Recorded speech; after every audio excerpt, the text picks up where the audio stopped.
So welcome back, Jaliessa. Thank you. Well, Jaliessa. Do you have people call you Jaliessa? People call me lots of things. Jaliessa is great. Yeah. Yeah. Jaliessa's fine. So I am well, we've already been talking for ages. Like we could have Probably could have continued. Yeah. A long episode. But like, how have you been doing? I think last time we recorded, you are now in London. Yeah, I was in Portland last time we recorded. Yeah. I'm doing well. I'm definitely feeling like London is a really interesting place to be with all of the different shifts that have been happening. Mm-hmm. But I feel really lucky to be here. And I was able to go to Avalon with some friends and been able to connect to the nature here. So yeah, it's been lovely. I mean, the fact that I came here and then a month later we're in lockdown is not ideal, but I'm dealing with it. Yeah. You're here, but you can't explore. Yeah. I mean, I can outside. Yeah. Which I guess is fine. Cause a lot of, for me of London, I don't know. I guess a lot of London for me actually is inside. It's fine. We'll figure it out. Yeah. And it's the winter. It's raining. It's been raining a lot. Like it is that more hygge. Is it hygge? Yeah. Hygge? Cozy. Yeah. Oh yeah. The Danish HYG. Yeah. Yeah. Totally. That kind of cozy vibes. And then also how are you feeling after doing your fasting? Oh yeah, I'm still doing it. So it's been 3 or 4 days now. So it's just intermittent fasting. So I do like 16 to 20 hours. Mm-hmm. And then, but I still do water. So I do water and herbal infusions in those hours. And it's been really clarifying. Like, I think with all of the different shifts that humanity is undertaking right now and all of the sort of downloads, upgrades, whatever you want to call them, that my body's experiencing, I think my body's just like, hey, I don't need the same kind of like energy that used to give me in the same form that used to give it to me. Which is so fascinating because I've been so attached to food for so long. And especially like as a healer, I don't know if you've ever done this, but like as a healer, after I would do, well, I don't know about the term healer, but anyways, that's a different story. Yeah. After I used to do like really long events or sessions, I would just lay on the floor and then I would eat a bunch because I was like, that's how I reground. Yeah. Is that the case for you? Like, do you use food as a grounding tool? I think before for me, when I overeat, that is a sign that I'm ungrounded. And that's looking back, and also just looking back. So now I think I'm more grounded in myself. I don't as much. But I notice when I am, that is usually a little kind of like, hello, on the ground. Like that's a way of, and I think a lot of people, some of my clients as well, they're like, oh, I just can't stop eating, like get frustrated about it because of the association with eating or overeating. And it's just like, you're ungrounded, you're physically trying to get back, like weigh yourself down and get back in your body. But I don't think people realize that. That's exactly what it used to be for me. And looking back, it's like it didn't fix anything. And I think for me, the way that food is sort of registering now that I'm doing the fasting is like, it brings you to a different frequency. And it's not necessarily better or worse. It's just different. And so it's really interesting to see what my body needs because I'm also severely anemic. And so for me, like, I just have always thought like, okay, well, I need to eat a lot because I need a lot of nutrients and a lot of this and a lot of that. And my body's just, the way that like the spiritual frequencies or whatever you want to call them are shifting. My body's also like, oh, we don't need the same things that we needed. And so having to recalibrate that has been really interesting. But still taking like tinctures and drinking fluids and stuff like that.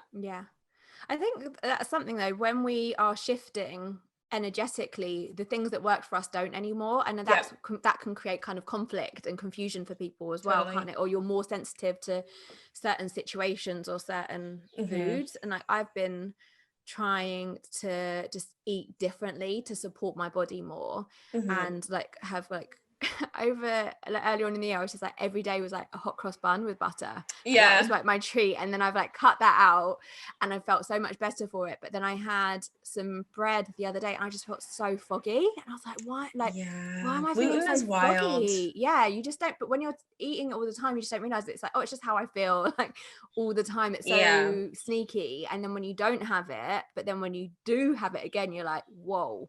So it's easier to not have it as much for me personally, because it's like, hang on, that does not, I don't want to feel foggy.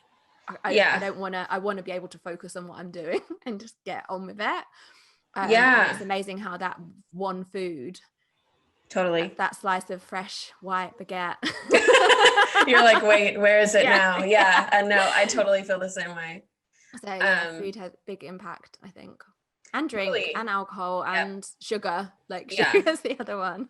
Yeah. And it's so funny because I was vegan for 10 years and because I like had sort of a health breakdown with like anemia wise, that's shifted in some different ways, but like I don't know, like food and eating, there were some things where I'm like, oh, I feel this way because I'm not eating enough, or I didn't have enough this, or I didn't have enough that. And I think with fasting, I'm realizing like, oh, that wasn't it. And so it's actually causing me to think like, oh, there were other things I wasn't paying attention to, or other things that were going on beneath the surface that didn't have anything to do with food and like the amount that I was eating. Yeah. It was either what I was eating or how I was feeling, or, you know, it's like, so now I'm seeing these things as different emotional or spiritual states. And so it's been really cool to sort of interrogate that and to look into it. And also the weirdest thing is the only thing the past 3 days that I've wanted to eat at all is plantain chips. It's the only thing I break my fast with. Isn't that so weird? And then I don't eat anything for another like 6 hours. So specific. That's what I wonder what's in that you need, because we crave what we need as well. Yeah, there's something in that, like the foods that we're craving, there's something in that, like even like the crystals that we're drawn to, like, because there's something in it that we need. So I wonder what's in the plantain chips. I don't know, maybe magnesium? I don't know, like sugar carb combination with like a little bit of calcium or something. I have no idea, but I'm letting it happen. Go into you don't call them bodegas here, but they're like little corner shops. So one of the things, well, we've kind of briefed before. Like just a little bit. One of the many things that I feel like we're going to end up talking about was this.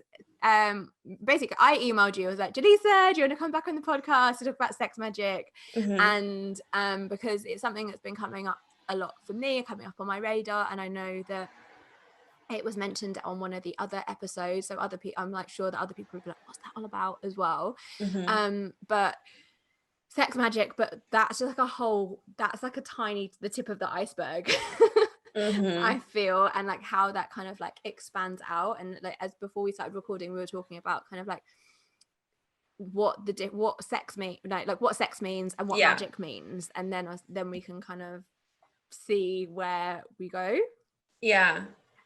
How does that Totally. I think I'd love to start with like my definition of sex, which I think is really informed by the queer identity or experiences that I've had. I'm less interested in identifying with things and more interested in saying like the queer experiences that I've had, which is the predominant bulk of experiences that I've had, romantically or sexually, is that like sex is not has historically not been for me what other people say it is. And so like this concept of virginity and all this stuff, because the first time I had sex, I was with a woman. And like, so this idea of sex being this, like you put a sexual organ in someone else's sexual organ is like very foreign to me. I'm like, what? So for me, like, I actually wanted to strip it all the way back to like sex is embodied pleasure, like period. Yes. And I think that climactic embodied pleasure is also a really important piece of that. So what I mean by that is orgasm is a climax of pleasure, right? But you can have embodied pleasure without climax. And it's so interesting to think about that as well, because then is sex like eating, you know, because also when people say like, oh, eating a piece of chocolate cake is like better than sex for me. And I'm like, yeah, because it's embodied pleasure. It's the same thing. Same energy. But with Do the you feel like sugar that's rush. yeah, and the blood, yeah, all the negative things that can happen when you don't indulge in sugar. Yeah. But yeah, how do you feel like you define it? I think like similar to you, it was really interesting because one of the things that really kind of like made me message you was because I was listening to your fun but heavy episode all about orgasms, and Mm-hmm. you're talking about like different orgasms, and like I'm 36. I've had plenty of orgasms, but I was like, I don't know what my favorite orgasm, like I have never thought about my orgasms in that way of like Mm-hmm. all of the different types of orgasm that you can have, like how you feel at different times, like different things. And I Mm-hmm. think that actual what a lot of people think of sex is, like you said, it's the act. It's it's like the penetration of like one person like in another. And I think that also when we think of sex, it's like what we see on TV or see in the movies, like it's and also as I'm thinking about it now, it's also that kind of the what's the word that I'm trying to think of, like the theatrics of it. Mm-hmm. Whereas actually like what you're saying is like actually what sex is the what we energy of the think it feeling. is and what it is are two very different things. And I think that that's where a lot of people, again, how we were saying like with food, like what we think is going to satiate us, we're going for that thing that's what's going to give it, and then we're like, oh, still not quite, because they're not, maybe you're having sex but you're not connecting in the physical, like physical sense of it, and that embodiment of taking your time and experience it, because also that comes up with so much shame, doesn't it? It's so much shame around sex. And like even like I remember like this memory is like just coming to me, like when I was younger, and like I think I was like from like in my teens, like quite sexual. But I remember like someone's like mum saying to me like, careful, you'll get a name for yourself, you don't want to be known as that girl. And you know, when you're just like, even just from that thing, you're like, what was I like? I wasn't sleeping. I wasn't even having sex. Like, I was still a virgin, I think, at that point. But you know, when you're just kind of like hanging out with boys and like curious, and like from that young age, and from someone saying that to you, it plants that seed, doesn't it? So there's just, sex is, I think, so much that we don't talk about. And that's why one of the reasons why I wanted to talk to you, because I was like, people don't talk about this. I think a lot of people are feeling like they're missing something. And I think that we need to have conversations more about, because a lot of friends, like as I was thinking about this before we started recording, I was like, how often do I talk to my friends about sex? Like, I actually think I've only talked to like maybe two of my friends about sex. Oh my God, so much came up in what you just said. So I was like, yes.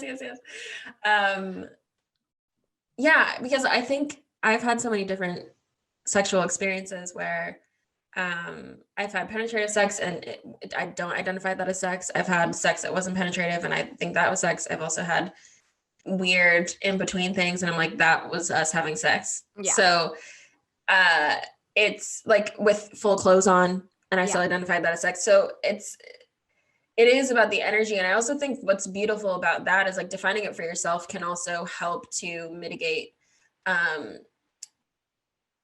spaces around the relationship between sex and trauma as well. I think like when you're able to define for myself, that was sex for me, or that was not for me. That was two people fumbling, or that was two people hurting each other. That was two people exploring, or that was two people, whatever. Like you can then sort of say like, okay, how do I want to actually define this for myself? And the exploration piece, I think that makes people so uncomfortable. I think it's because of this like really deeply ingrained Christian idea of monogamy, and specifically sexual monogamy, and that it should be this like very contained, specific thing. And I think there's definitely a place for that. I think to me that makes a lot of sense in terms of like, okay, I'm cultivating my sexual energy for myself, and then also, because I think even just letting one other person's sexual energy into your space is sometimes too much, right? So letting a lot of people, yes, it's chaotic, but sometimes that's what you're doing, is like cultivating a sense of exploration, maybe a little bit of chaos. And that's what you need to experience in order to then experience better sex with yourself or better sex with other people. But yeah, it's fascinating to think about how we get so many messages about it, but me and you and then 6 other people and the entire world would all define sex differently. Yeah. Even if they're saying the same thing, they might say it in a different way. Like, Yeah. you know, and that, I guess it's with like a lot of things, but Yeah. Yeah, it's a loaded thing. And that's the other thing for me, I was thinking like around the sex magic, why I was like, yes, because the thing that made me think what I think of sex magic is a way initially of people exploring what sex is to them without another person. Mm-hmm. It's like exploring that sensuality and that embodiment and that connection, and really connecting with the orgasm for yourself, like, and not faking it for someone else, or you know, like really kind of feeling into it. Because again, I think a lot of people have shame around that as well, like that self-pleasure part of it and what they want, or what, and again, there's so much programming on of what you think sex should be for that other person. So you have like, so for a lot of women, like I know for myself, like definitely when I was younger and like in my 20s, like having sex and it's totally for that other person, like trying to be who you think you're supposed to be like in that moment, and that sex is kind of like more for them than it is for you. And then for me personally, like as I've got older, it's like, hang on a minute, like I know like how I like to feel on my own, like doing that, like I need to be bringing this into that situation, because otherwise like I can't be bothered. Like what's the point? Yeah definitely. And I think also the idea of solo sexual practice or self-pleasure practice is a really like contentious topic in relationships. Like I feel like, you know, I was in a relationship that was quite sexually liberated in terms of what we did together, but if like they're like, oh, I don't want you to like masturbate while I'm in the house, or like if I'm home, or like don't tell me, or like this and that, and I was just kind of like, what? Like this is such an interesting aspect of like possession. And this is sort of where we get into sexual power as well, is like it's so powerful that it just scares the shit out of people. Yeah. And so either when things are too powerful, we either want to decrease their power, use that power for something, you know, ungodly, or we want to put it in a box and name it so that we at least know what that power is. Yeah.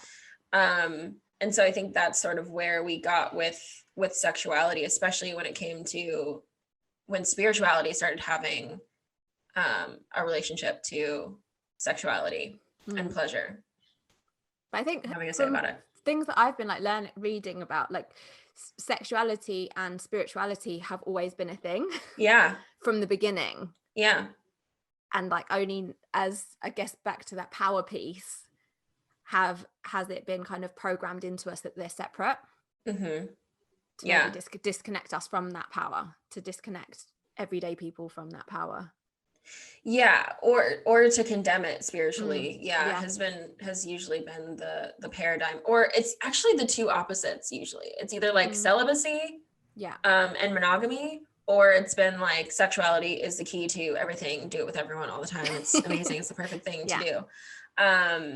You know, like sex cults and this idea like sex rituals and like Osho. Have you watched that? I haven't seen that yet. Okay, was it the Into the Wild Country, I think maybe is what it's called. The one on Netflix. So interesting.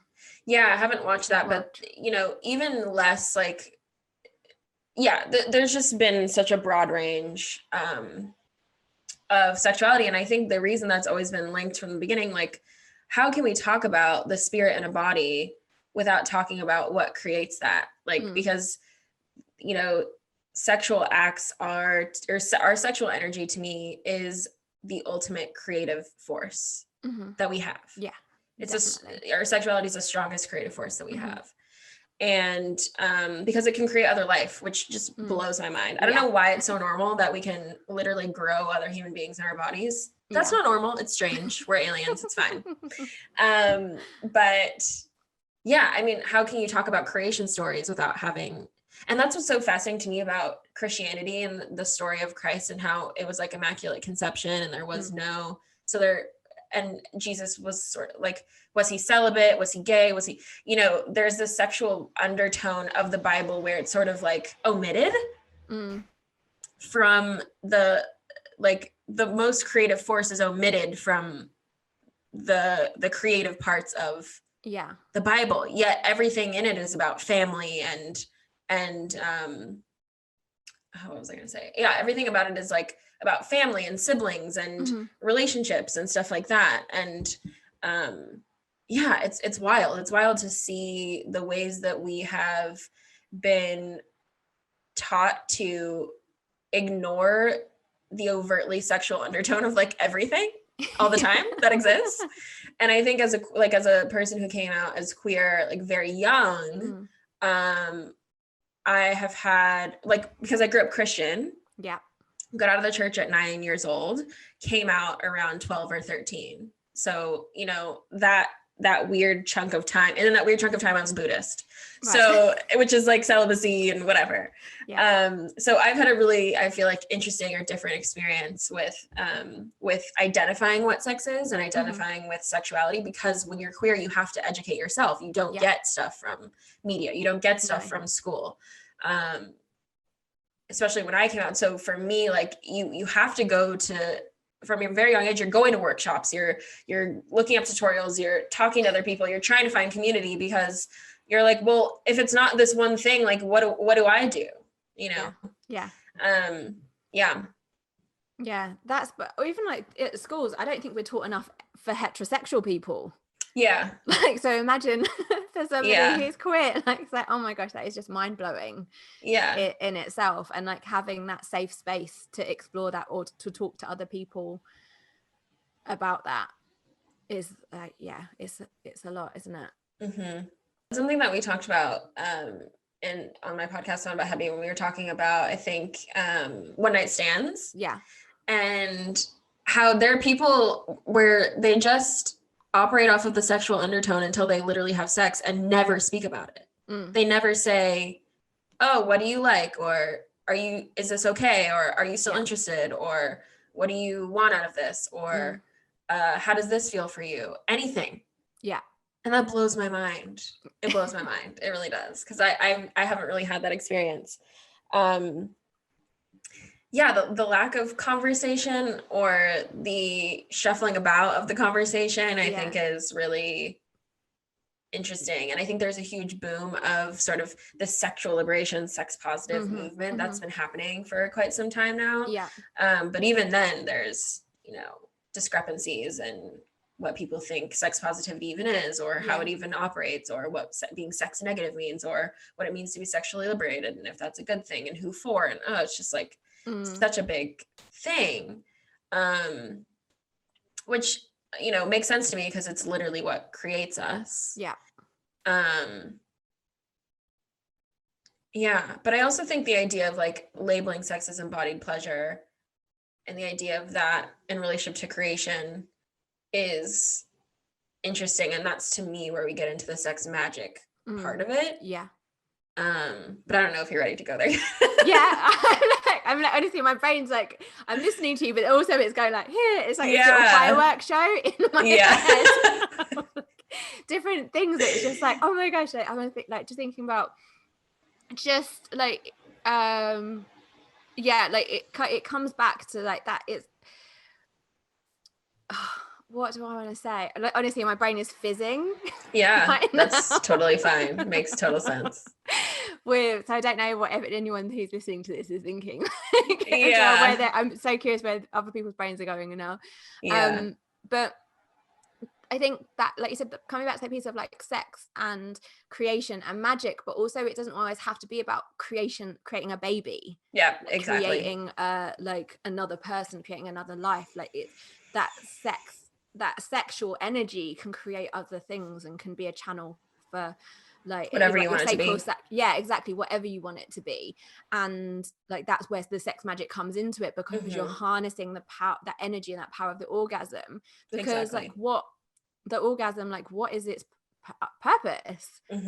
Like it's not like we have like an itch, for example, that's to tell us like that we need to scratch or there's something there, or we get like, we have different sensations that kind of have different purposes. But the orgasms, like just like you said, it's just that pleasure, isn't it? And I think that that's sort of where sex magic gets interesting because I think because we connect sex to, oh, sex equals baby, then we think, oh, well, sex magic there must be an equal sign for that. Yeah. There must be sex equals manifesting car, sex equals manifesting money, sex equals manifesting another partner or something like that, when it can be whatever you want. I mean, you can use your orgasms to heal your sexual trauma. You can use them to charge a crystal. You can use them to send love and light out to the universe. You can picture a whale. I don't know. Do whatever you want. But for me, a lot of it is reintegrating that energy of expansion back into my body. So pulling it back down into the body, because a lot of times orgasms can be like very explosive and expansive. And so pulling that back in, or, you know, I think that moment of climax is a really powerful, to me, it's like, oh, something's created. What do you want it to be? You can speak that into existence or visualize that into existence. But also this piece about embodied pleasure for people who don't think that they have orgasms. Well, you might have orgasms, but they might not just be what we consider to be like this like big climactic moment. And actually I was talking to a friend and she was saying, she was talking about having sex with her partner at the time. And she was like, yeah, I was orgasmic, but I didn't climax. And I was like, you what? What does that mean? And this is not that long ago.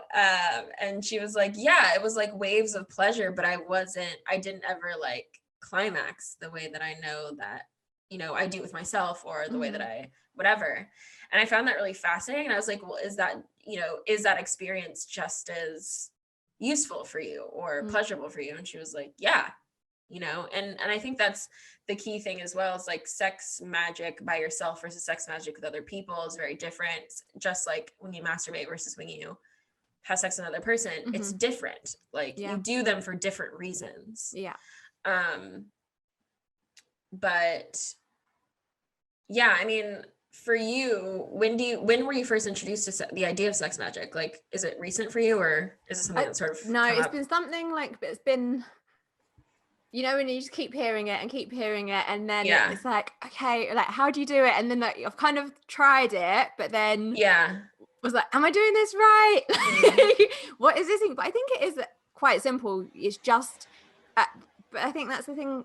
Some people, when you are like self-pleasuring, sometimes like people aren't conscious, or they're thinking about something else to get them to that point, rather than being in their body and having that connection.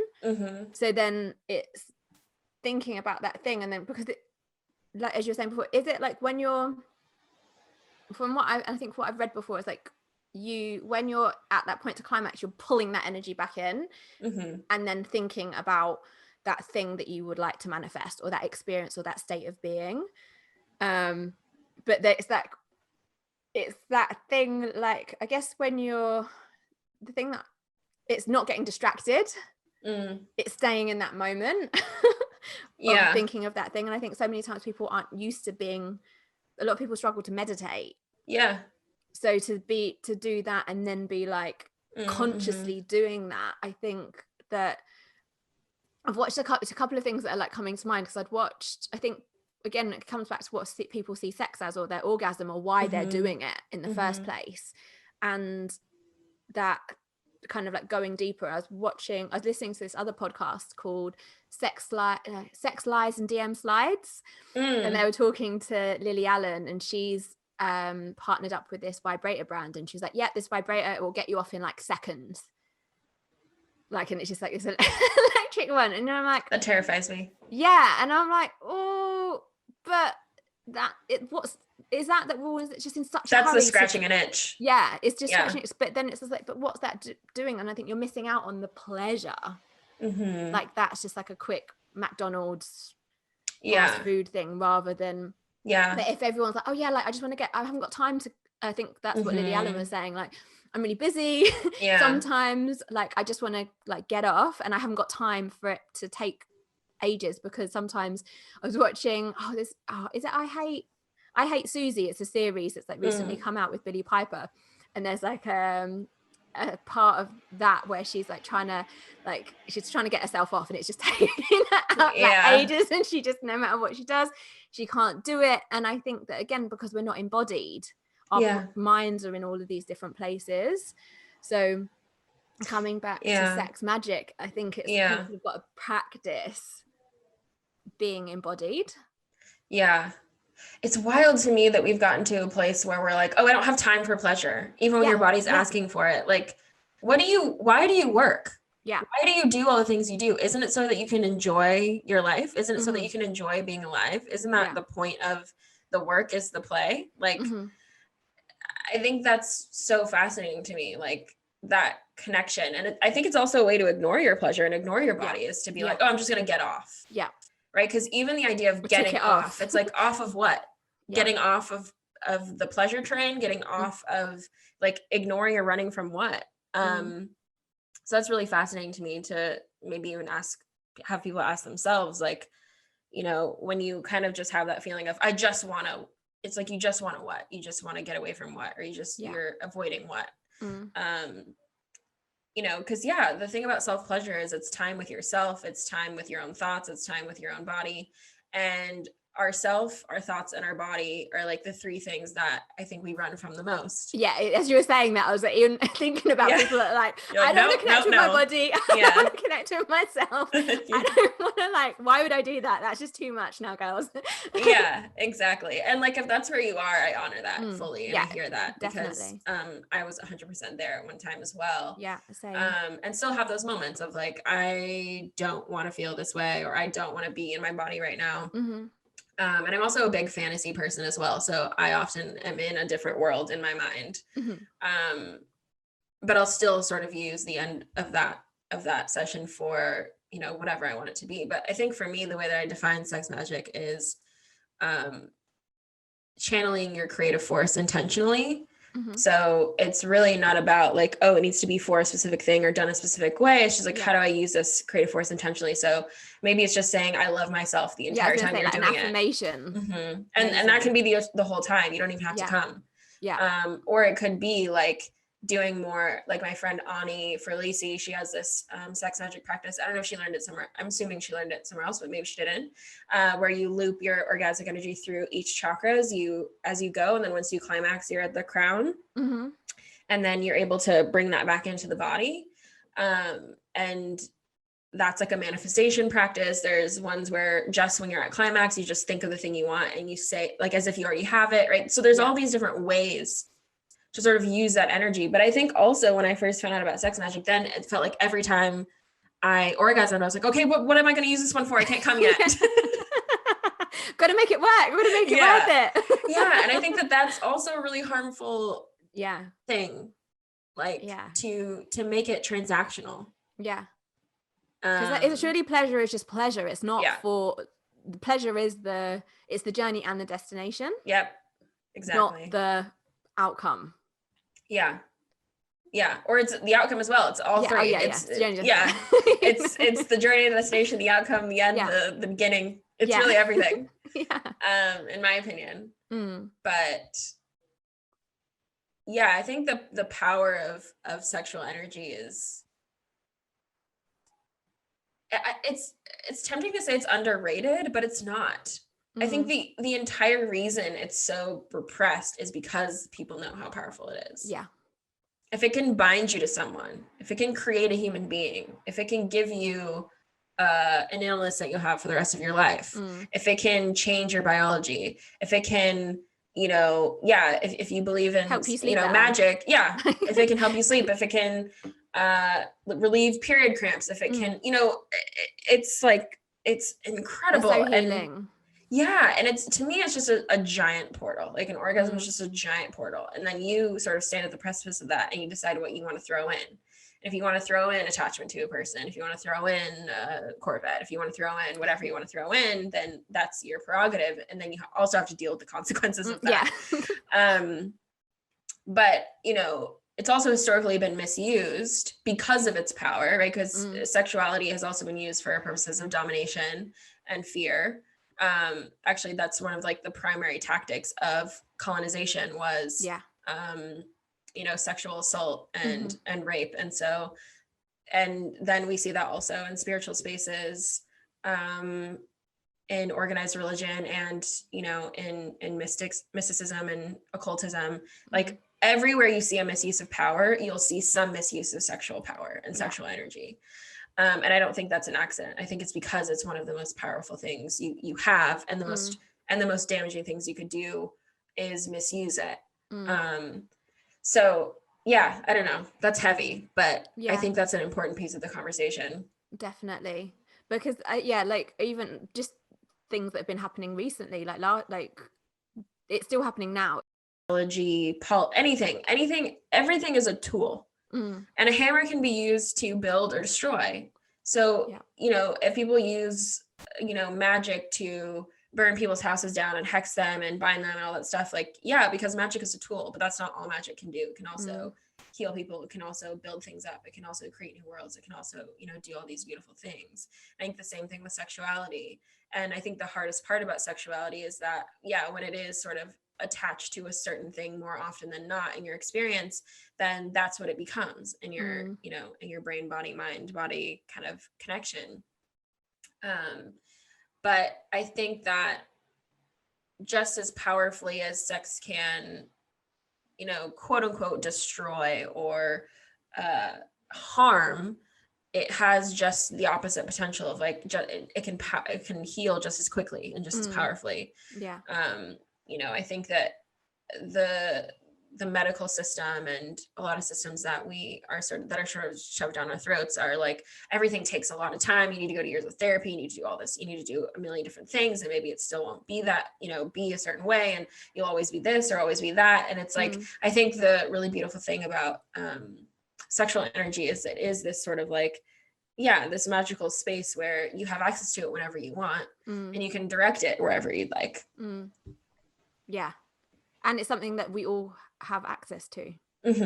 Like you don't need to buy something. It's something that it's just for you within you, which is like everything that comes back to spirituality, isn't it? Yes, exactly. Like the power to create and destroy is all of ours. Like all of us have the ability to create whatever we want, and also we have the power to set our intentions or put our intentions wherever. And then what happens from there is sort of a combination of like what's meant to be, what we want, and what the other parties involved are also willing for it. But I think for me, when it comes to sex magic, I usually stick to solo sexual practices because I think when you involve someone else's will and someone else's energy, it just becomes a whole other sort of soup. And you've really got to be on the same page. Or just really know how to protect your own energy or direct it. Like you have to be very skilled too, because instead of like, it's like a stew, right? So picking out all of the chunks from the broth, it's like, that's a really lengthy process. You can do it. You can do it. But it's a very conscious process.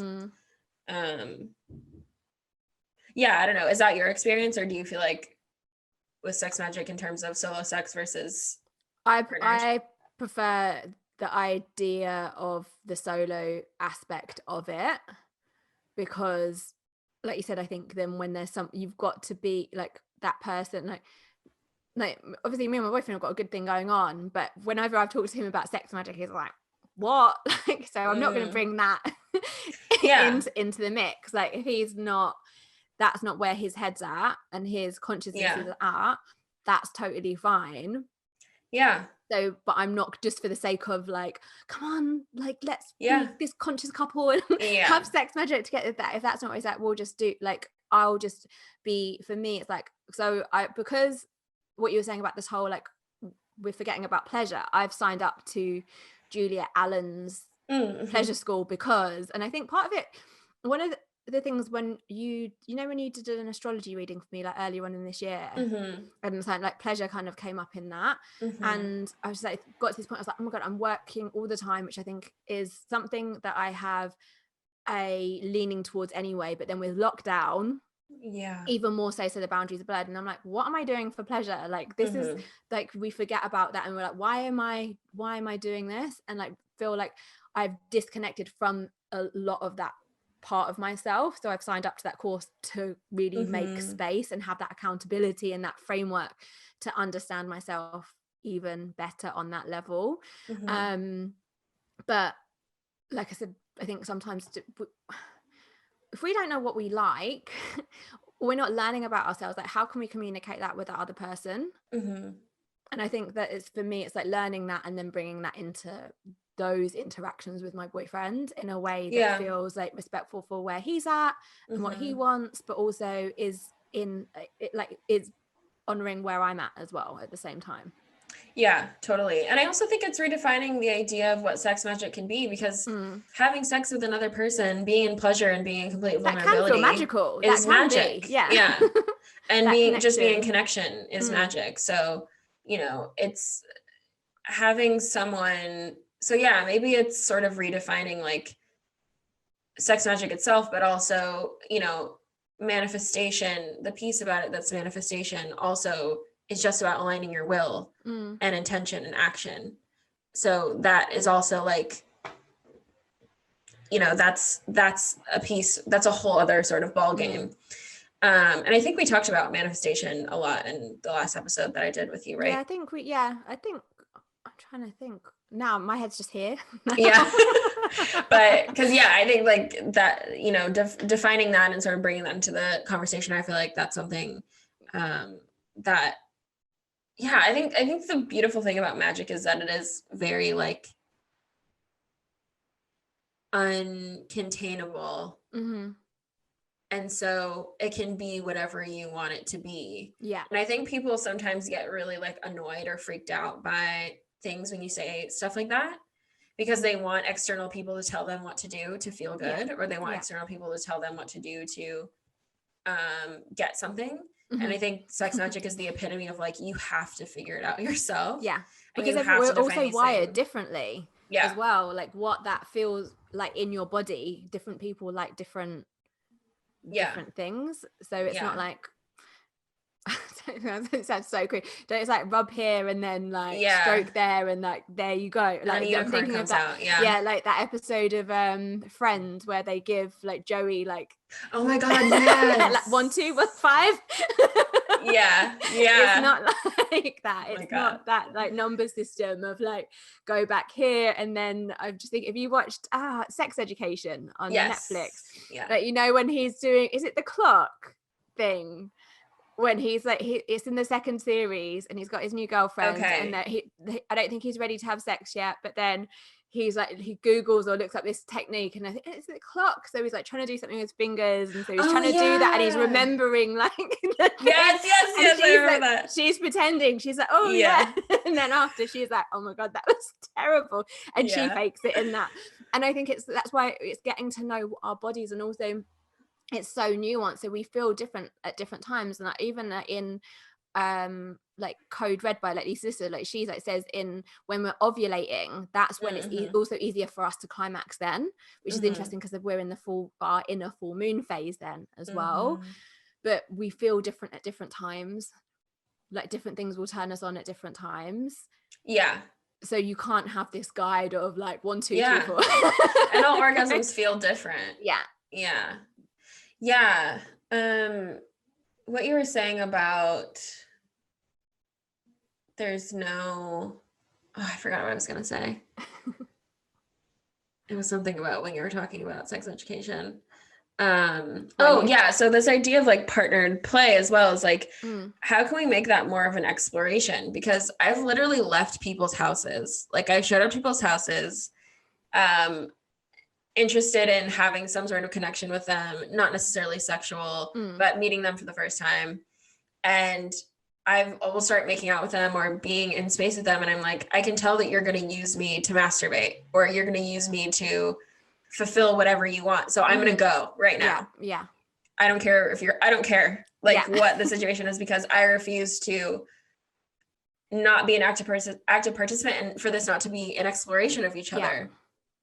So having it be more of like, oh, what is this a journey or adventure, like you said earlier about the journey piece, like how can I make it more of a journey and an exploration than a kind of like a sprint. Yeah. Or a race. Yeah. Exactly. Yeah, because also, the other thing about having a lot of queer sex is like the idea of different people climaxing at different times is like really common, because you're usually not stimulating each other at the same time. I mean, you can, but yeah, in heterosexual situations, like there is this thing of like, oh, I need to finish before this person's finishing and this and that. And there's like, not yet. Yeah. Just hold on. Yeah, exactly. It's like, if it was more about exploration, like that wouldn't matter as much. Yeah. Or if the goal wasn't to climax, or the goal wasn't to, if it wasn't so goal oriented. Yeah. Fascinating. How did we get here? I know. I'm loving it though. Yeah. And also, how did we get here, like sexually?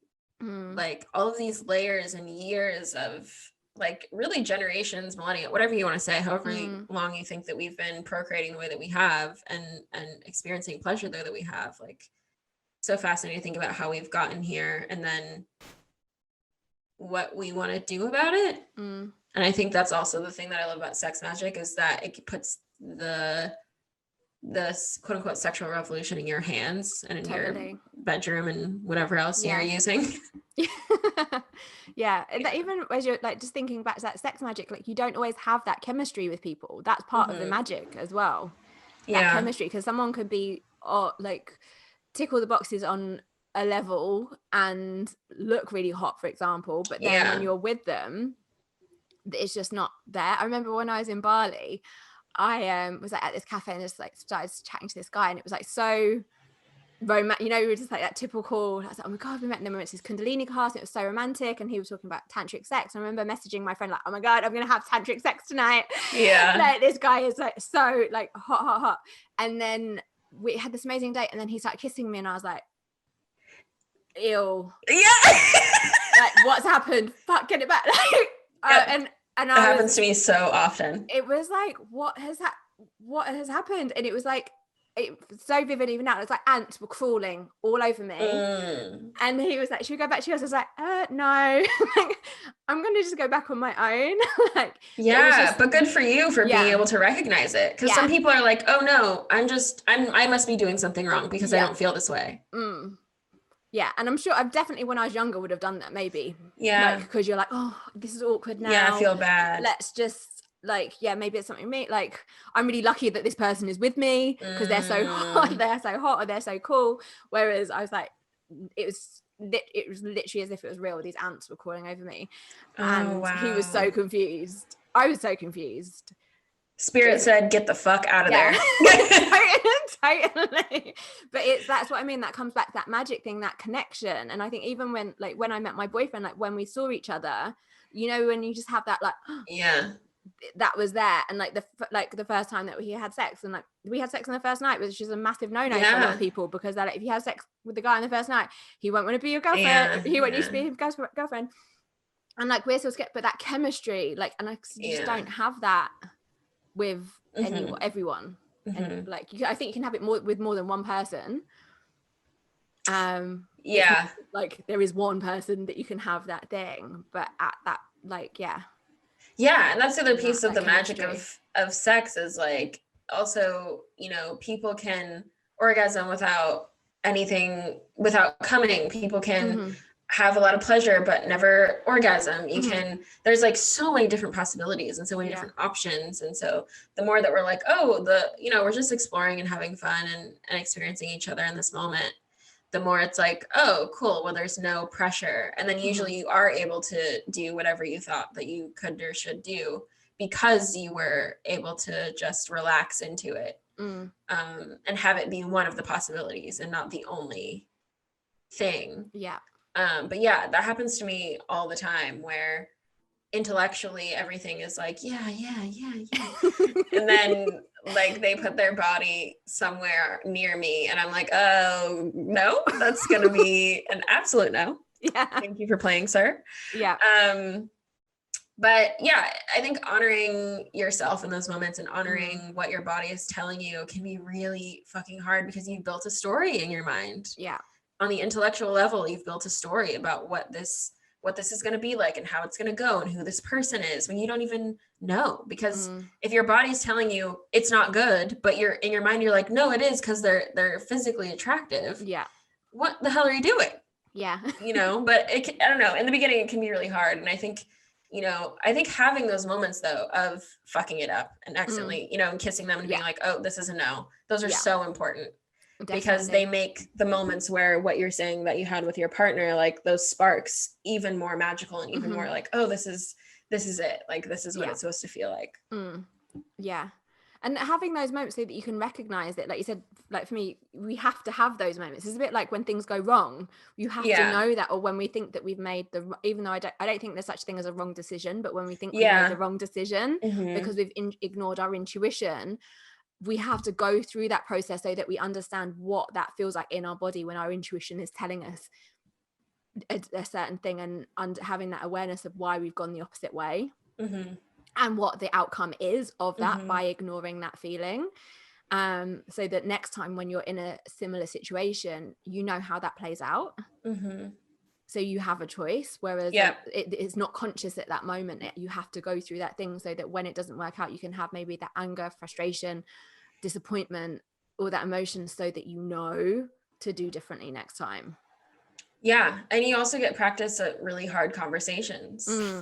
You get good at being able to learn how to have compassion for yourself and compassion for other people and hold space for, because the other person could have had a completely different experience. And that's what's also the most wild to me, is when you're like, that didn't feel good, did it? And they're like, yeah, it did. And you're like, are you just not listening to your body? Are you feeling the same way I am, but you're also telling yourself a story? Or did this not really click? Because the idea of like, can a person be in love with someone who's not in love with them? Or can you be sexually attracted to someone who's not sexually attracted to you? I think is a really fascinating question. Because for me, like, I don't know, I just really want to believe that, like, no, anytime you feel like something, it's because you're receiving something, but I don't know. But then I think, like a bit like we were saying, like that projection can get in the way exactly for you. So we talk ourselves into feeling something.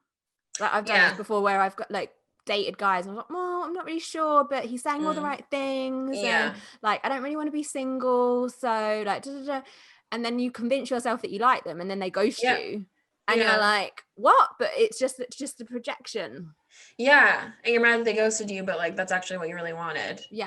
And sometimes it becomes a math equation. Like, oh, buff arms, nice hair, good eyes, nice jaw, nice shoes, like I'm attracted. Like, and then as soon as that person opens their mouth, you're like, oh, I'm not attracted. But there's all of these steps where our body is telling us, or is giving us signals, and our body is giving us the opportunity to follow the mental story or get embodied. I think that's the thing, that we're not enough though, embodied. I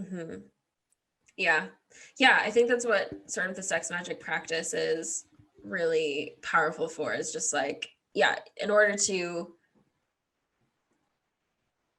that's sort of the only rule of it. Is like, you have to be in your body.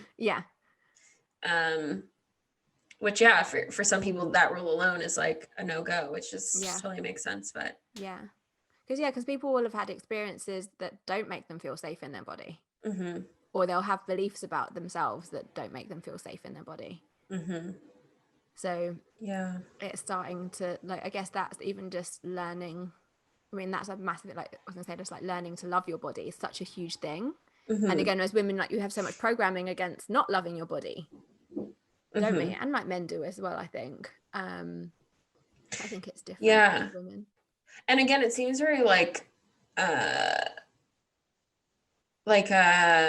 transactional in a way as well, where it's like, okay, well, if I can add up these many things about what I have, then I'll love my body.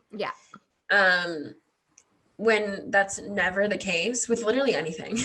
But with bodies specifically, because I'll see people who have like the things that I think that if I had that I would love my body, and they're like, but I hate myself, and I'm like, oh, so actually I just gotta love my own meat sack. Yeah. Because, you know, and loving your body for things that it does and not the way that it looks, I think can be really helpful in this like loving our body idea, because it's more like, oh, I love that my legs carry me.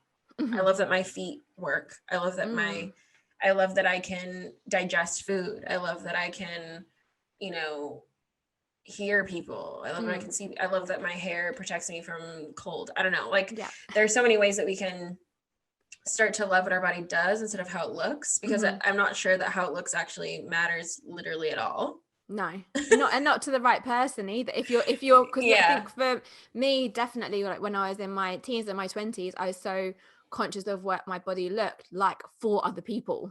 Yeah, exactly. Like for like, and like mainly like for the male gaze, like and maybe what other girls thought of me, you know, like if they were judging me or what I should look like, because if I hung out with them and what they all look like, so I needed to look more like them. Whereas like actually as I've got older, I'm like, nah. Like, because the right person doesn't care about that. Like, and like you said, I've had points where like I have been what I thought my body should look like at that time because of whatever, like especially at the time, like in the back then, do you remember like the whole size zero thing?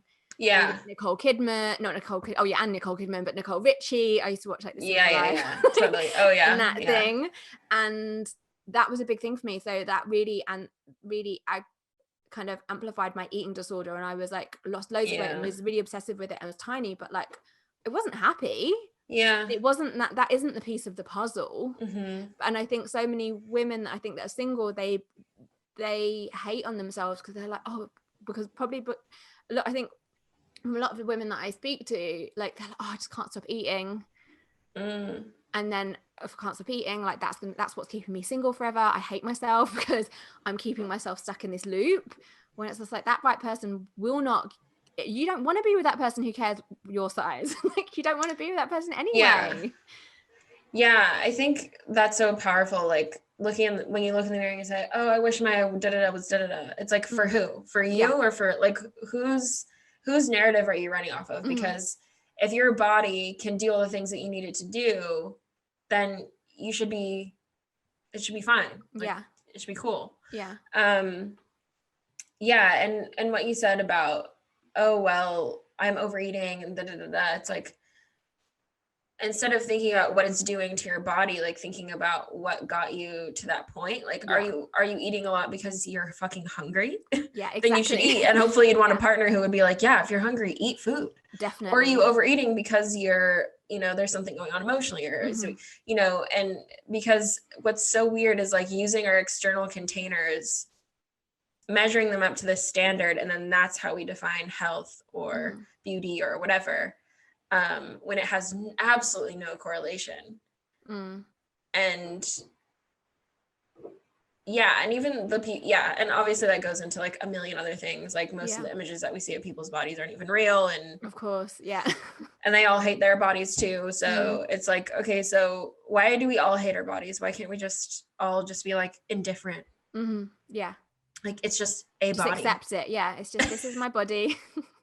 It does things without me asking. It does things and I ask it. It's cool. It's like a cool little mechanism thing that I get to live in for this time around. And that's just like a whole other privilege in itself, to be able-bodied, that people don't even think about, do they? And I think that's when you come back to, I love my body because it can do those things. Just being grateful. I can breathe, and without any, you know, like I don't have to take loads of medication or haven't got to do all of these things. And like, even if you're, I think, like, I don't know, I don't want to speak because I'm not I'm kind of mindful. I don't want to say anything because I'm not in that situation of someone, but I just think it's having that awareness that we are lucky to have the bodies that we are, and this is what we're here to experience, and there's so many things that we can, so why aren't we, you know, like why are we like numbing out through social media and maybe eating or spending a load of things rather than just actually connecting with what that craving is actually all about? Because your body has so much wisdom that it doesn't, but I think your body speaks in like whispers until it starts yelling at you. When it starts yelling at you is when you're in trouble, because then it's like a chronic thing, or it's a cancer thing, or you know, it's something that's really big because you weren't quiet enough, or, you know, careful enough with being able to be present with your body to know like, oh, something was going on for a really long time. And it's really difficult because everything in society encourages us to do that, encourages us to ignore it.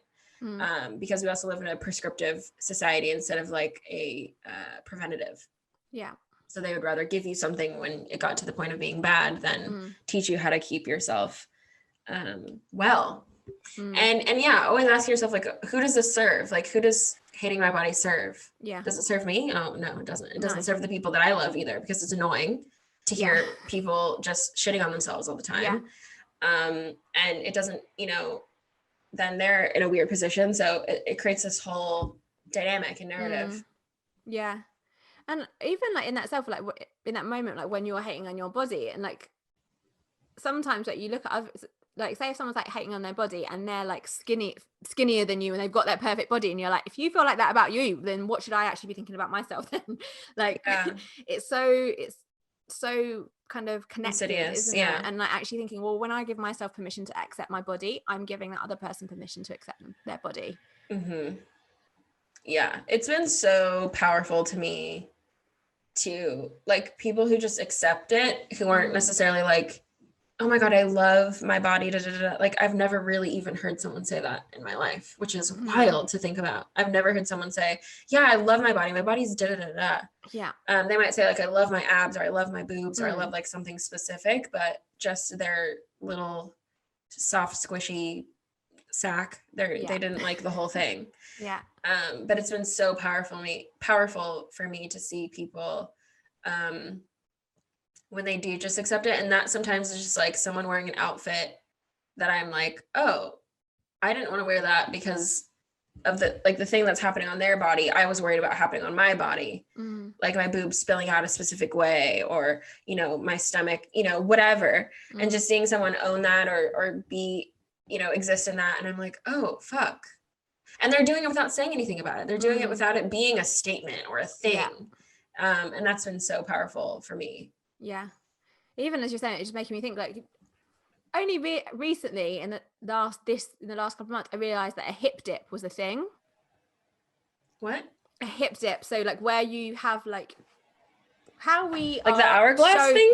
Yeah, but it's like a dip.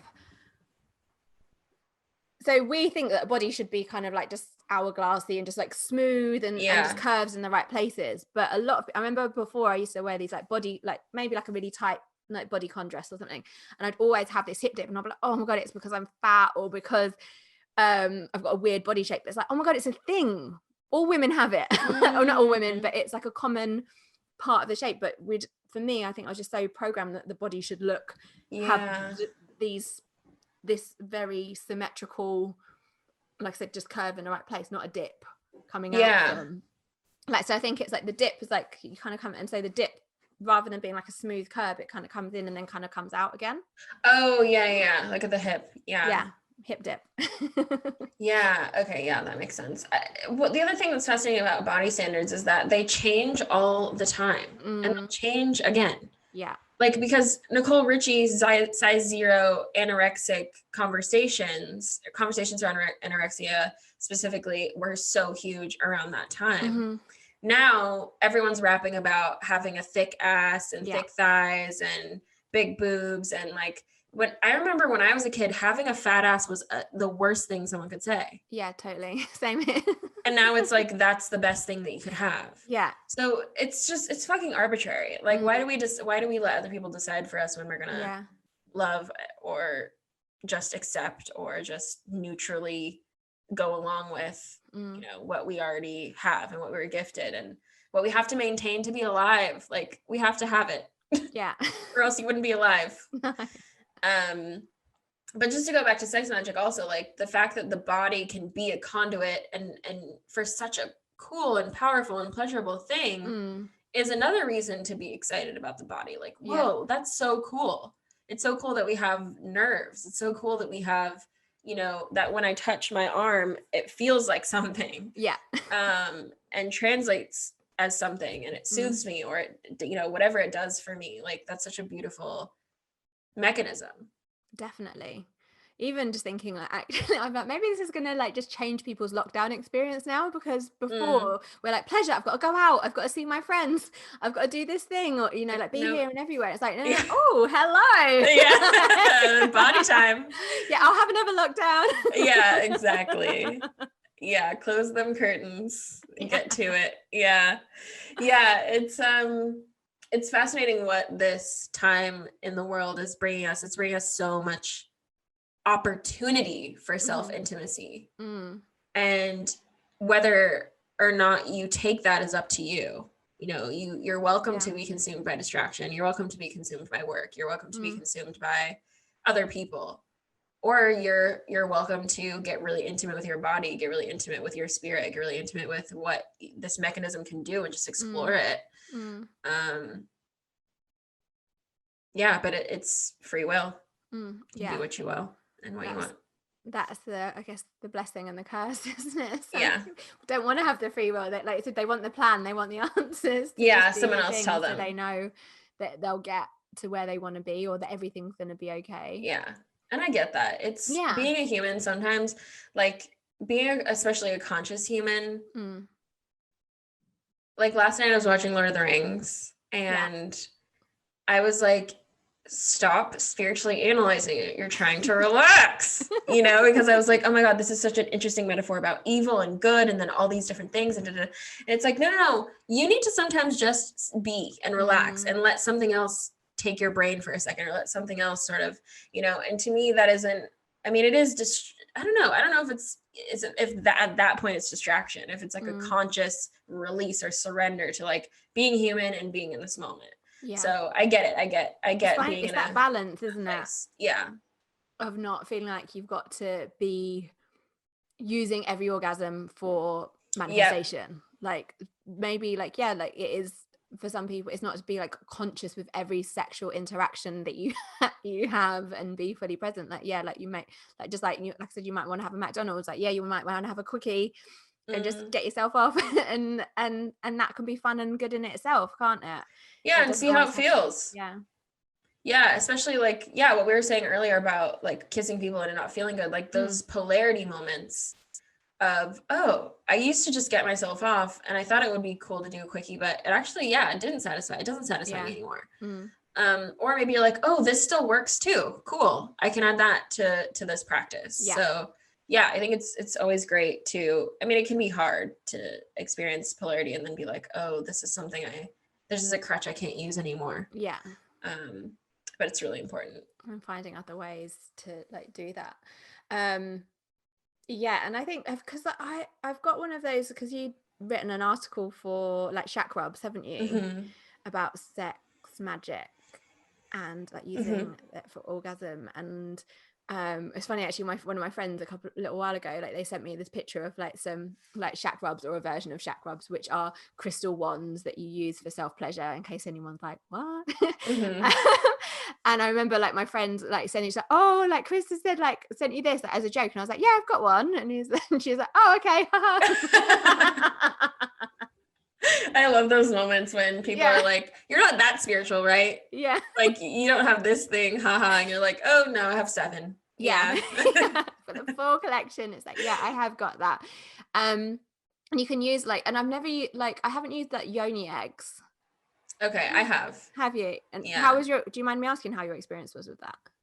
Yeah, so I haven't used them in a while, but there's a whole practice because they're very ancient. So the Jade Egg is something that comes from, it's like, I believe it's Chinese. Yeah, I think it is. Like an ancient practice. I don't know if ancient is the right word. I'm not sure how far it goes back, but it is an old practice of engaging your pelvic floor and kind of the muscles inside of your inside of the, I don't know specifically, I think your cervix. So my experience with yoni eggs, a yoni egg is basically just a crystal egg that you insert inside of yourself. I really love them. But I usually use them during sexual experiences, which I think is actually quite uncommon. Most people use them like, and then do like exercises and like you put a string with a weight on it and like Kegels. Oh my gosh. And I'm like, so I've used it during sex with partners. I've used it during solo sex. I've used a crystal egg inside with a crystal wand on the outside. Yeah. Which has been wild. Highly recommend.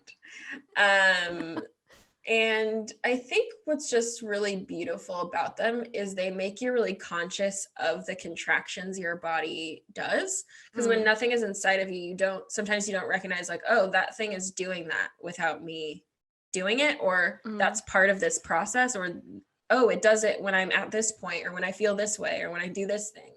So it's a really interesting way to get intimate with your body. And then also the power of the crystals themselves, like have an impact. You don't need like a rabbit or vibrator. Yeah. It's a whole other, with the crystal wand, it's a whole other vibration. Yeah. Yeah. Because there's with the crystal wand and the crystal eggs as well. Like because crystals hold energy and information. They're like information stores. They're like little folders.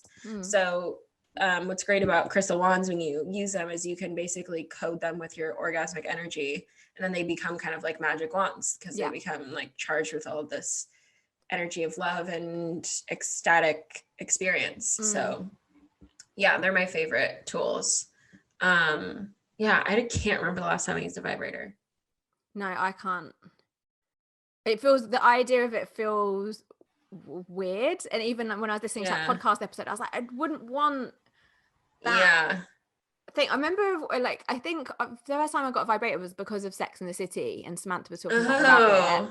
Yeah. And like all the girls at work were talking about them, so like we all like got them. I love that. So it was just like, it's funny just what a trend becomes, isn't it? And I remember like you'd have clients come in with their like Ann Summers bags, and you're like, I know what you've been buying. You've been watching Sex in the City. Oh it's my like God. more of a nod than anything. Yeah.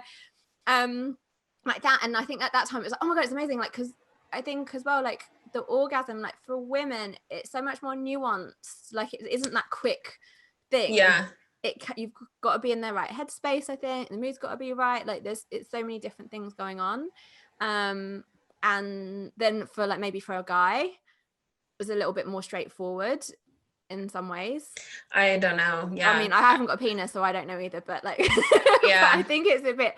I think it's just I think guys, it's just different. But I think from my experience, it's a little bit more. There's different things going on. I think for me personally. Yeah. It's more of a like psychological connection and other things, whereas I think that is the same for the guys, but it's just different. The physical, it's easier for them physically.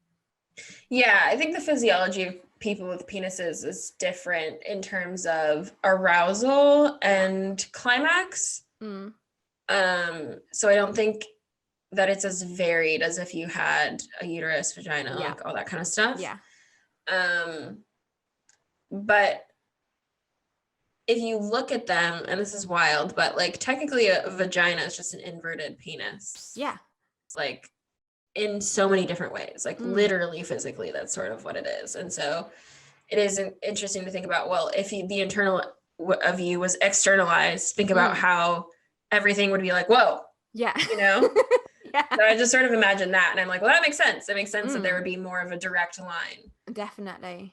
Yeah, I think back to the vibrator thing. I think it was so sensational because it's like, oh, so quick. Yeah, it's like does its thing and like you're done. Yeah, because I think they were created in like the 50s. I think they were created in a time when there've been different versions of them. They used to look terrifying. They used to be these like gigantic metal contraptions. I've seen like I've seen there's an in Amsterdam at the Sex Museum. Yeah, I've gone to that. But there's also at Shebop in Portland, there's a sex shop, and they have like a little glass case of like some of the original ones, and they're terrifying. I would not get that anywhere near me. But I feel like they came around in the time when the Industrial Revolution was at its peak, where it's like, okay, get it done, have it fast, and the connection to destination and just getting it done and getting off. Because I don't really ever use the term getting off. I feel like that's so, I'm like, that's not really what I'm doing. No. It's not a right description. It's interesting with the different words, that even when I was reading up, just wanted to double check when I was reading in Code Red, like what part of your menstrual cycle is easier to climax.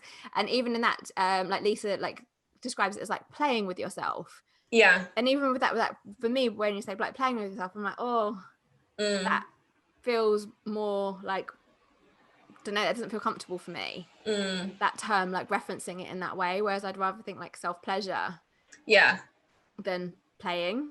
Because playing, it doesn't feel like, when you're playing, it's fun and it's whatever, but then it has a different energy for me when I think about the two terms. Totally. Yeah. And I guess I know that the term masturbation, I can't remember exactly, but I know that its origins are in like, I think it's actually the direct translation is like defiling yourself.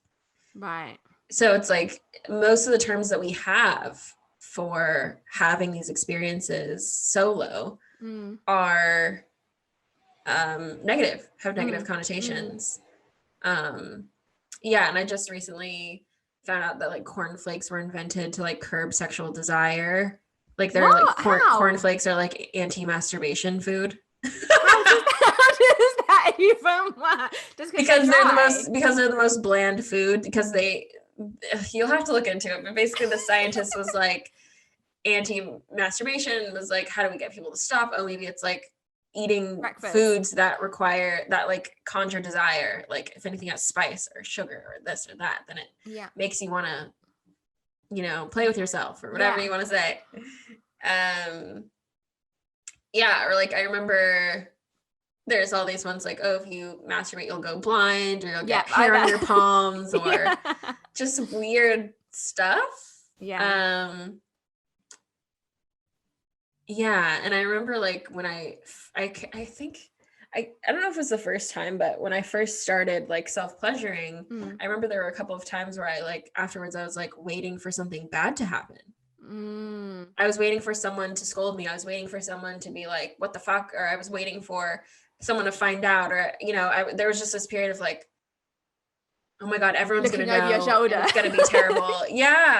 And I still feel that way sometimes where I'm like, okay, all the covers are shut. Okay, all the devices are in boxes, so none of the cameras.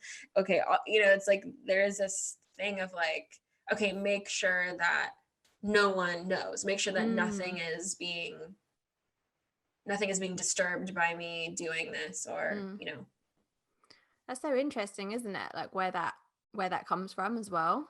Yeah, the shame aspect. Yeah. Because I know people who've like, I don't know if they've actually been hacked or it's like a fake hack, and they're like, we've been accessing you through your camera on your laptop, and we've got all of this information, like we've got pictures of you doing this, blah blah blah blah blah. And whoa. But I don't think it's real. But some people panic, and then so they want money, so they're like, we've been filming you, like we've seen you doing this, or like we've had access to your porn sites, so like if you pay us this money we won't show it to anyone. Like I've seen that, like that hasn't happened to me, but I've seen that happen to people. Like I know, I knew that it was gonna start happening. Like, and I just thought it would be the government or like or the people, like I felt like Apple, I thought it would be, but random people, that's fine too, I guess. But and imagine if we didn't live in a society full of shame, that wouldn't be held over your head, because if you were fine, if you're like, okay, you're gonna post videos of me masturbating, that's up to you. Like that if people are gonna shame you for that or think of you differently for that, and just the whole thing, I'm like, oh, and so what? I mean, obviously if it happened to me I might, I don't know how I would respond. I don't know how I would respond, but I'm just saying that like how wild that shame can be weaponized like that. Well, that's like revenge. Revenge porn. And people like sharing pictures of people like after. It's just weaponizing, isn't it? Weaponizing people's sexuality. To do all of that. But it is. It is mad. Like, have you seen? Carly Sluteva? Can't remember her name. She's got a series which is really interesting called Slut Ever. Yeah. And like she talks about like lots of different kind of like experiences and like different things, and you can get like VR sex. Yeah. And you can have like, I think she has like, you can have all the different types of things that people are into and things. And I think that's why it's like so important to explore these things with people that you trust, because maybe not put, that's why I think I'm quite glad when I was younger, like the internet didn't exist in the same way. Yeah.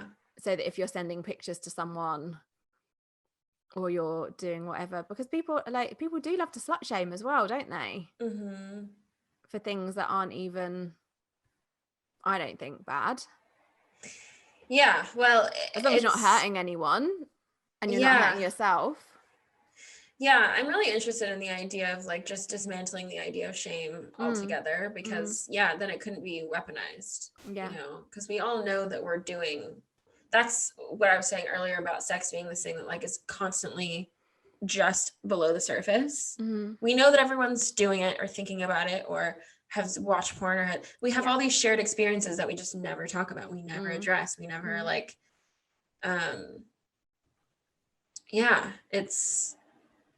it's really, it doesn't serve us to keep things in the shadows and to keep feeding the shame, playing into the shame.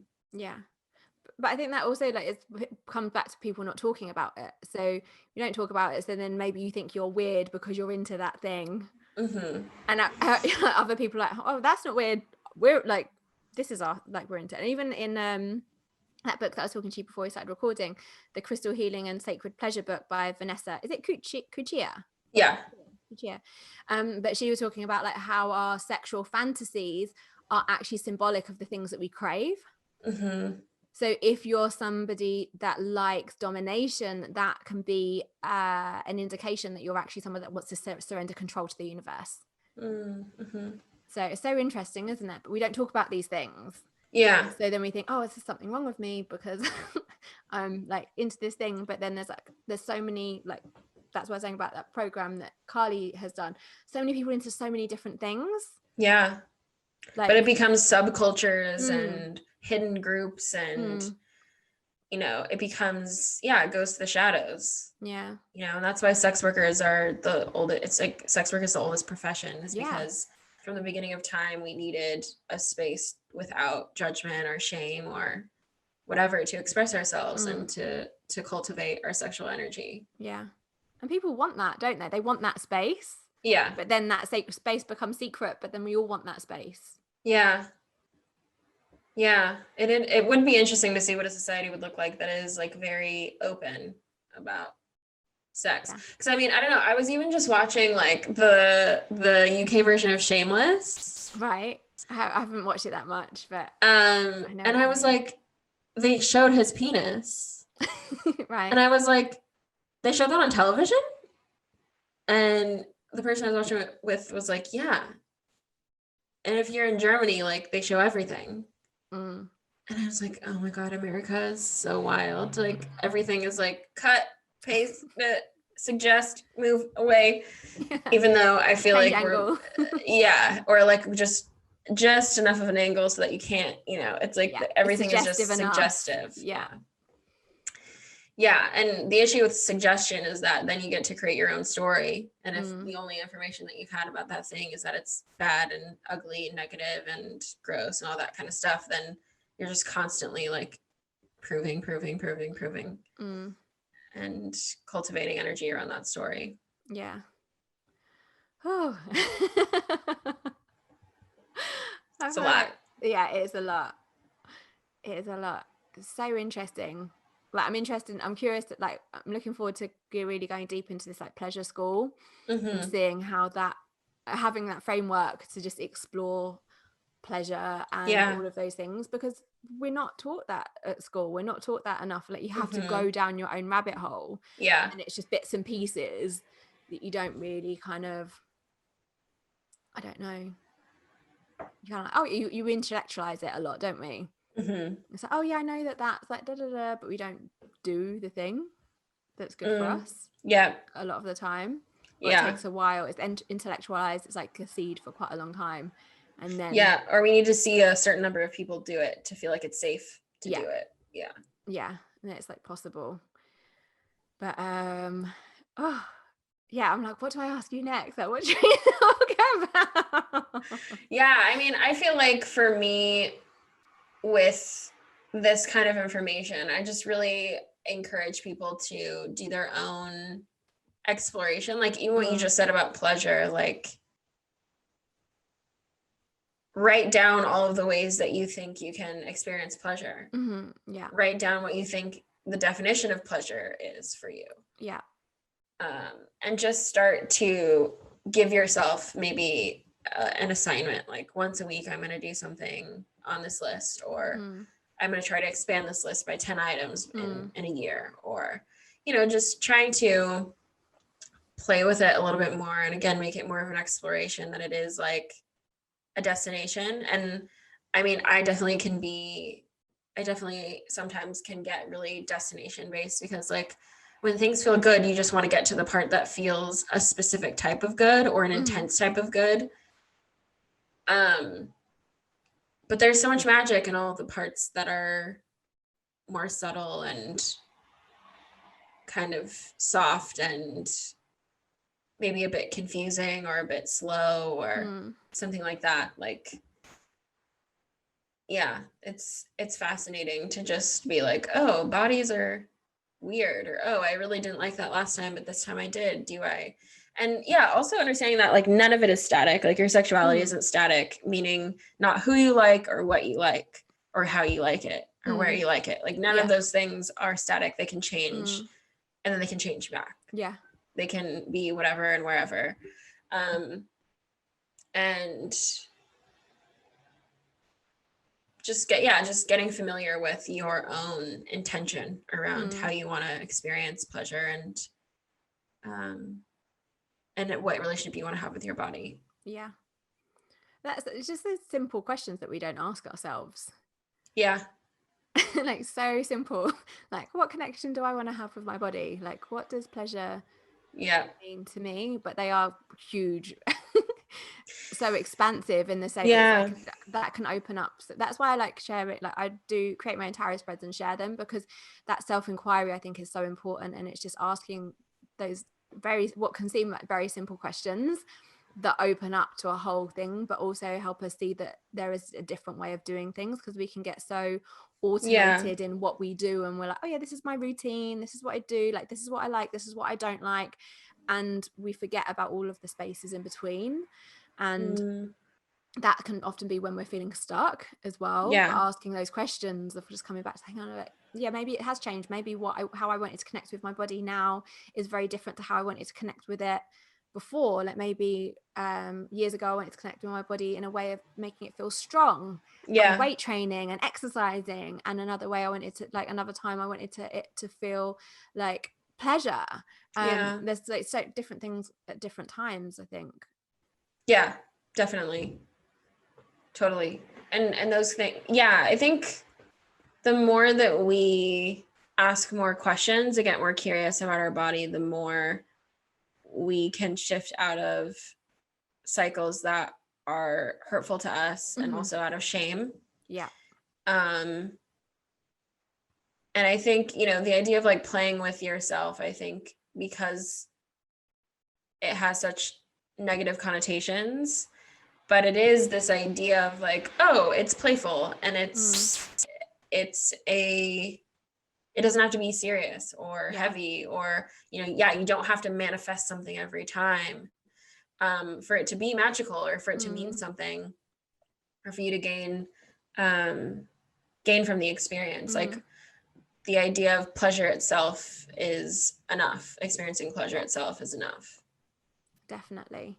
And even just thinking about that, even with that full moon energy, thinking like, oh, when it's maybe like saying like, okay, on the full moon, for example, that is when that could be my ritual where I connect with my body and I explore my body and that fullness of like just being myself and getting intimate with yourself in that way. And then maybe if you wanted to do some sex magics, harness that energy in that way. But that could be a time where you think that I was think of like the moon and the different phases as check-in points for ourselves, because it can be so easy to forget and lose ourselves, but that the moon can give us that framework of like, hang on, pit stop, new moon, like where am I at in each thing, to ask the right questions to help us stay connected with ourselves. But yeah, that full moon energy could be that time, or when you're ovulating, like if you ovulate, to be like, hang on, this is where I'm connecting with my body, because that's where chemically like everything's are like estrogen and our testosterone, like if you're ovulating, is like at its peak, so that can be where you're harnessing that energy as well. Yeah, definitely. And just getting familiar with those cycles, or what cycles your body goes through, your particular physiology. There's so many different, I think the body is really left behind in the spiritual community. And I think that if you're not careful, sex magic can actually encourage that, because it's like, oh, I'm going to focus on this thing instead of being in my body. Yeah, exactly. That external thing that I want to have that is outside of me. And I think even when people are opening up spiritually, or this thing that's like, get grounded, and people are like, how do I get grounded? It's like, just connect with your body.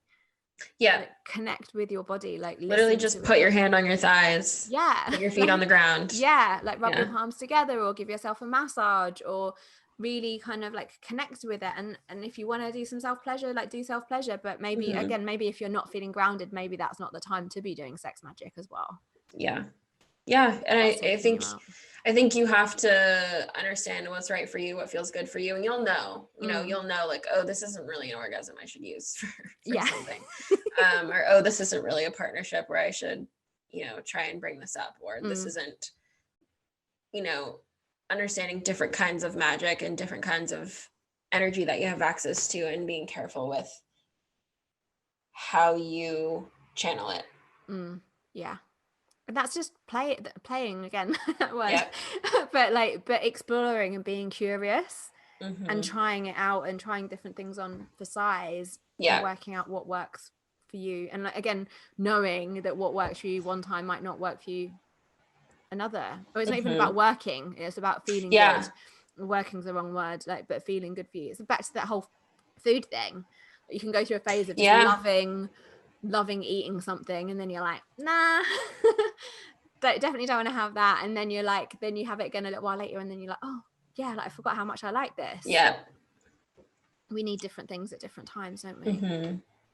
And to have self-compassion about that, about those shifts, and they don't have to mean anything besides you need something different. And it's not another thing to enforce this right or wrong. Like, you can't get it wrong when you're getting to know your body. I don't think. I don't think so either. And obviously getting whatever support you need to feel safe in doing it, and to feel like you have a container, I think is great. There's sexuality coaches, there's trauma therapists. I really suggest somatic therapy, actually. What is that? I've never had it before, but it keeps coming up. So it's specifically really about the mind-body connection. And so it's a combination of talk therapy and physical therapy, but it's really wild. So like a session might be like, you talk for 10, 20 minutes, an hour about like a specific topic, like boundaries. And then you'll get up and the practitioner will be like, okay, I'm going to shake your left arm, and then I'm going to tap you on the forehead. And then so it's basically like inducing a somatic release, and it's trying to complete the response. So it specifically works with trauma. And so completing like fight or flight responses, completing like emotional cycles, because a lot of times what trauma does is we get stuck in the kind of like shaky freeze phase. And so somatic therapy helps to sort of exercise that energy so that you can be back in your full power, and not be plagued by one state or form of being. Interesting. I would have to look into that even more. It was a really profound experience for me, and I only did it like someone was doing their they were like in school for it for the second time. So it was the second time they had been certified. And so I did like a trial with them. So it was only 3 months. So ever since then I've been wanting to get back to it, because it was also a profoundly spiritual experience for me. Yeah, it was really profound. So I suggest, getting some sort of container help, could just be a book or a crystal wand or, YouTube videos or a course or something like that. Yeah, I think like you said, having that container can help you, but it's a bit like if you're new to meditation, like don't just try and sit there in silence. Listen to a guided meditation, like listen to something that gives you lay something down. to focus on. That's going to guide you and help you move through it, because again, it's something that we expect to be able to get straight away. But having something that we're kind of a little bit of a framework, it can just help us move through that in a different way. Yeah. And some of my favorite like sexuality, or some of the people that I know that are sexuality coaches are Luna Dietrich. So her name is Pussy Witch on Instagram. Che Luna, Evian Whitney. Those are the 3 that come to mind, but there's also the Afrosexologist. If you look into like chakras, so it's at like the word chakra and then rub. So if you Google that, chakra rubs. They have like lots of blog posts and collaborations with, sexual health practitioners. There's also a platform called All Bodies, and they do really interesting work, and you can, they have lower cost workshops and on loads of things. Stuff that's like really technical and physical, like how to squirt, or they have ones that are like on tantra, or ones that are on healing sexual trauma. So some of those are my probably favorite resources in terms of the body side of it. I think when it comes to the piece about magic, I really think it is just about like setting an intention. It can be as simple as that. Super simple. Like create a sacred space for yourself, and then love myself more. It can be that affirmation, can't it? And maybe have that one is that you could work on that every time you do that. That's your affirmation that you're working on. It's a really beautiful way to start. I think just kind of just pick one thing, not an external thing. And it's something that you can just sort of like feel into your body and see how it fits, see how it changes, see how that affirmation and that practice changes your life. Also, it just popped into my mind, I remembered it earlier, is it that meditation? So there is an orgasm meditation thing. What did you say? Or it's is it like orgasm meditation? Oh, there is a thing. There is orgasmic meditation where there is no like physical touching, and you just breathe yourself to orgasm. That's also a thing. There's that one, but I think there was one as well where people like help you.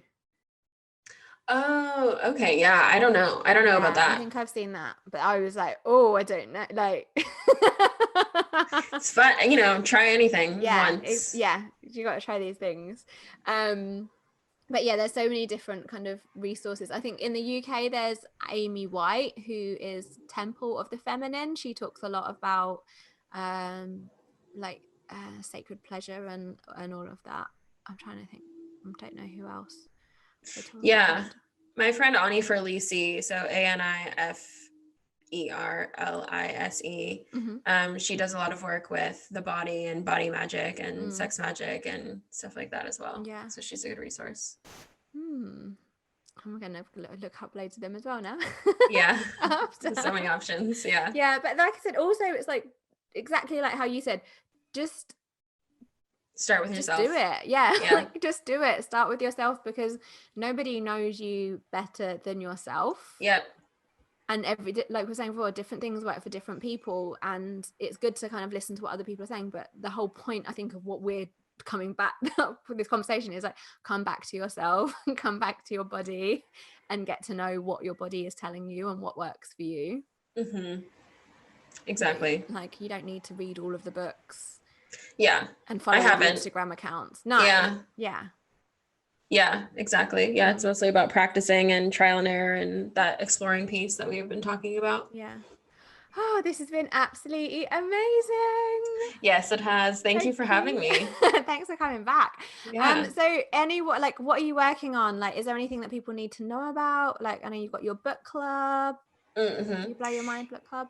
Yeah, so I just started a book club. It's called the Blow Your Mind book club. That will be closing really soon because we're starting the book, but it'll be available again in the beginning of the year. Right. My love and relationships course is going to be relaunching in the beginning of the year. Perfect. My manifestation project is always available, so that's available on my website, jaliessasipress.com. And yeah, if you want to hear more conversations about like sexuality and sexual experience and stuff like that, my podcast Fun But Heavy we've done like one night stands, attraction, flirting, orgasms, kissing, the whole 9 yards. And we'll keep going. It's one of my favorite podcasts. So like, thank you. Yeah. To listen to that, it is like just hanging out with you, babes, talking about those things. Thank you. Yeah. Oh. Yeah. So that's, I would say, sort of at the forefront of my mind. Lots of other one-off events. I have a manifestation event I'm doing in December. I have 2 manifestation events in December. So lots of juicy stuff. You know, you can find me on the internet with my name, Jaliessa Sipress. Yeah. And ask me. Oh, cool. Well, I'll add all of those links into the show notes as well so that people can find them easily, and find out all of these things. And I think, maybe that is one of the good things. So with lockdown, like we've got more time to explore. Yeah. Explore and do totally. Things. Yeah, it's a good way to flip the hardship of it. Yeah.